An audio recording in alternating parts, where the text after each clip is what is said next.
Yo, what is up, everybody? Welcome to this explainer. Before we dive into the absolute madness of today's topic, you already know what to do. Hit that subscribe button and follow the Inner Drive channel, no cap. We are building a massive community of curious minds here, and you definitely want to be a part of this journey. Today, we are unpacking something that is literally going to blow your mind. We're talking about the architecture of being lost, from getting stranded in the literal woods to that awful feeling of bombing a job interview. Have you ever wondered why your heart literally drops into your stomach the exact second you realize you don't know where you are? Why does panic set in so fast? Today, we're going to explore exactly how your brain reacts to spatial and social disorientation. It is an incredible, wild journey into human biology, so let's get straight into it. So, let's set the stage. I want you to imagine this. You are dropped right in the middle of a dense, unfamiliar forest right now. You check your pockets. No phone, no map, no compass. What is your very first move? Pop culture and movies always tell us that the hero would calmly look up to the stars, find Polaris, or maybe locate a stream and just chill out while following it down to civilization. But science tells a completely different story. The reality is that rather than looking to the stars or calmly making a rational plan, your brain treats spatial disorientation exactly like a violent physical attack. I'm talking about an immediate, aggressive transition from casual exploration to acute life-or-death survival mode. Your brain doesn't see a navigation puzzle, it sees a lethal threat. Section 1. The biology of Wood's shock. To really understand this, we need to look at the physical reality of what happens when your internal map completely fails. We're talking about a massive physiological crisis that researchers call wood shock. Now, wood shock is not just a feeling of mild confusion, like when you forget where you parked your car at the mall. No, it is a profound physiological crisis. A 2018 study from UC Santa Barbara revealed something absolutely astonishing. They found that not knowing where you are produces the exact same neurological signature in your brain as acute psychological trauma. Think about that for a second. The amygdala, which is your brain's ancient threat detection center, fires immediately the second it realizes the environment doesn't match your expectations. Your brain literally thinks you are being hunted by a predator. The scene hatra che, guys, it is a full-blown biological emergency. This realization triggers a crazy, rapid chemical cascade in your body. Let's break down the timeline because it happens so fast. At minute 0, the amygdala fires. The alarm bells are ringing. Within just 1 single minute, your HPA axis shoots adrenaline straight into your bloodstream. Your heart rate spikes, your breathing gets shallow. By minute 5, cortisol is completely flooding your system. And here is where it gets genuinely terrifying. By the 20 to 40 minute mark, your hippocampus, the exact part of the brain responsible for spatial memory and mapping, is heavily suppressed. This chemical cascade creates extreme tunnel vision, it totally alters your perception of time, and ironically, it destroys the very cognitive map you need to survive. The system designed to save your life is actually wiping your hard drive. Section 2. Hippocampus under cortisol attack. Let's dig deeper into that because this is where the biology gets bow. Cortisol essentially acts as a military-grade jammer to your brain's internal GPS. The very chemicals meant to give you the energy to run away are actually sabotaging your ability to navigate. Normally, on a chill day, you use your hippocampus. This is your spatial strategy. It provides flexible cognitive mapping based on the relationships between landmarks. It's what helps you take shortcuts, adapt, and figure out alternate routes. But the hippocampus is incredibly vulnerable to cortisol. Research by Dr. Dominic DeCurvan and McGill University demonstrates that stress hormones literally block the hippocampus. It just shuts down. This forces your brain to fall back on an older system called the caudate nucleus, which relies on rigid, habit-based, repetitive movement. Essentially, your brain completely sacrifices flexible, smart navigation for automatic, panicked action. You lose the ability to strategize. Think about what this meant for an ancient human wandering the wilderness like 50,000 years ago. This was literally life or death, no cap. The exact moment they realized they were lost was the exact moment they lost access to the mental map they'd spent a lifetime building. Their spatial memory was wiped precisely when they needed it the absolute most. This neurobiological glitch left our ancestors incredibly vulnerable to pure panic in unfamiliar terrain. And here's the kicker. We are still carrying around that exact same 300,000-year-old hardware in our heads today. We haven't had a software update since the Stone Age. Section 3. The lost person profile. Now, this internal biological chaos doesn't just stay hidden inside the brain. It actually results in a highly predictable external behavior pattern that search and rescue teams see all over the world. A legendary researcher named Kenneth Hill spent 20 years of his life just cataloging the decisions made by disoriented people. And what he found is mind-blowing. He found that a lost person's actions are almost completely scripted. It's like we turn into NPCs. Across all cultures, ages, and environments, people under extreme emotional arousal and fear default to the exact same predictable behaviors. They almost always take the path of least resistance. They walk downhill, they follow open clearings, and most dangerously, they fall into a behavioral trap called continuing behavior.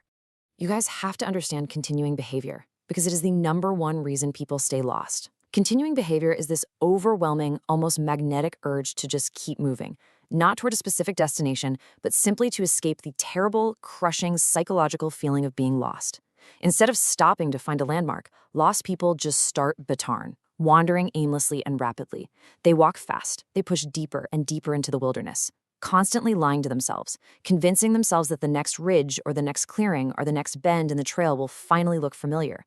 Because of that suppressed hippocampus, their logic is gone. They literally walk blindly away from safety, powered purely by the anxiety of standing still. But the ones who actually survive, they eventually stop. After about 20 to 40 minutes of this sustained, exhausting panic, the cortisol finally begins to fade out of the bloodstream. The brain enters a vital state called forced stillness. In this state, attention finally widens back out, and the prefrontal cortex, the logical thinking part of your brain, comes back online. Survival depends entirely on this eventual neurological channel switch. This proves that stillness is the absolute precondition for actually finding your way. You literally have to wait out the chemical storm and override the panic before your internal map is allowed to reboot. Section 4. Cognitive biases in rescuers. But here is where the plot thickens. It's not just the lost person whose brain is working against them. The literal experts, the highly trained search and rescue teams trying to find them, fall into their own cognitive traps too. Search teams are highly susceptible to a psychological phenomenon called the unpacking effect. Based on Tversky and Kohler's support theory, human subjective probability judgments are heavily influenced by the descriptions of events, not the actual objective likelihood of those events. Basically, when you break a scenario down into highly detailed, specific parts, the human brain automatically assumes it's way more likely to happen just because it's easier to picture. So, to put that into perspective, imagine a search team looking at a map and dividing it into grids A, B, and C.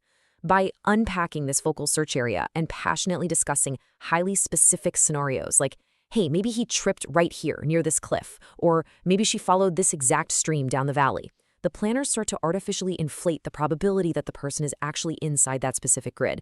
The story becomes so compelling that they believe it, and in doing so, they drastically underestimate the rest of the world category. They totally ignore the very real statistical chance that the panicked, fast-walking lost person has just kept paterning and traveled completely out of bounds. This unpacking effect leads to a super dangerous situation known as scenario lock, the sin khatracha for the search planners, because they fixate entirely on their own local hypotheses. They will spend days stubbornly searching the immediate area, trusting their own inflated subjective estimates, and they tragically delay extending the search into the wider world. Meanwhile, the continuing panicked victim has likely wandered miles away from where the experts are logically looking, all because the experts forgot to account for the irrational biology of panic. Section 5. Everyday social disorientation. Now, you might be thinking, this is fascinating, but I don't hike, so I'm good. Wrong. This ancient biology isn't just reserved for the wilderness. We face these exact same neurobiological hurdles in our daily lives, in the city, at school, at work. The human brain is incredibly efficient, which means it constantly reuses old evolutionary hardware for new modern problems. As Matthew Lieberman's groundbreaking work at UCLA in 2013 shows, social exclusion and physical pain activate overlapping regions in the brain. Listen to this. The amygdala does not distinguish between physical disorientation in the dark woods and social disorientation in a crowded room or a tense conversation. It's all exactly the same to your biology. Think about it. When you misread a room, when you completely bomb a job interview, or when you experience an awkward social exclusion among your friend group, your body reacts as if you are literally lost in the wilderness with a predator hunting you. You get the exact same adrenaline spike, the exact same cortisol flood, the same heavy suppression of the hippocampus, and that exact same cognitive tunnel vision. Your brain abruptly shifts to that rigid response-based strategy. This is exactly why your mind goes completely blank when you're embarrassed or put on the spot. Your brain has shut down the flexible mapping system and is screaming at you to just run. Have you ever spiraled during a terrible argument or a bad conversation, only to think of the absolute perfect, most devastating comeback 3 hours later while you're just standing in the shower? We've all been there, and it feels K-a-bore, right? But there's a biological reason for it. The shower is your forced stillness. In the shower, the cortisol chemical storm has finally cleared out of your bloodstream, your hippocampus is safely back online, and your brain finally has access to its complex social and cognitive map again. You weren't stupid in the moment, you just needed the biological panic to pass. You were in social woodshock.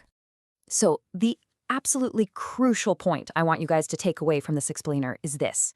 In moments of deep confusion, whether you are physically lost in a massive forest or socially lost in a high-pressure boardroom, you are running a 300,000-year-old emergency survival program.